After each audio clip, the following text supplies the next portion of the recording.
ঈদের নামাজের পরে সবচাইতে আল্লাহ তাআলার কাছে প্রিয় ইবাদত হচ্ছে প্রাণীর রক্ত প্রবাহিত করে দেওয়া। এবং বিষ্ণু ইসা ইসলাম বলেছেন কিয়ামতের দিন এই প্রাণী তার শিং, তার চামড়া, তার পশম নিয়ে বিশাল সওয়াবের পাহাড় হয়ে দাঁড়াবে। পড়েন আল্লাহু আকবার। এজন্য হজ্জাজ বাইতুল্লাহ যারা হজে আছেন আল্লাহ তাআলা তাদের হজকে কবুল করুন। আমরা যারা কুরবানি করছি আল্লাহ তাআলা আমাদের কুরবানিকে কবুল করুন। এই কুরবানি এটা হতে হবে হালাল উপার্জন থেকে। ইন্নামা ইয়াতাকাব্বালুল্লাহু মিনাল মুত্তাকিন, তিনি শুধু মুত্তাকিদের পক্ষ থেকে কবুল করেন, হালাল থেকে তিনি কবুল করেন। হারাম দিয়ে বিশাল 5 লক্ষ টাকা দিয়ে আপনি হাটের সবচাইতে বড় গরুটা কুরবানি করেছেন, ওই কুরবানি কশিনকাল আল্লাহ তাআলার দরবারে কবুল হবে।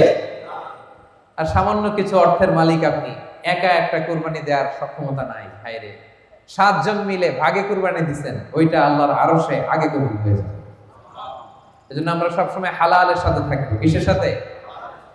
হালালের সাথে। হারামের সাথে আমাদের কোনো সম্পর্ক নাই। হালাল থেকে অল্প দান করলো এটাকে কবুল করে কে?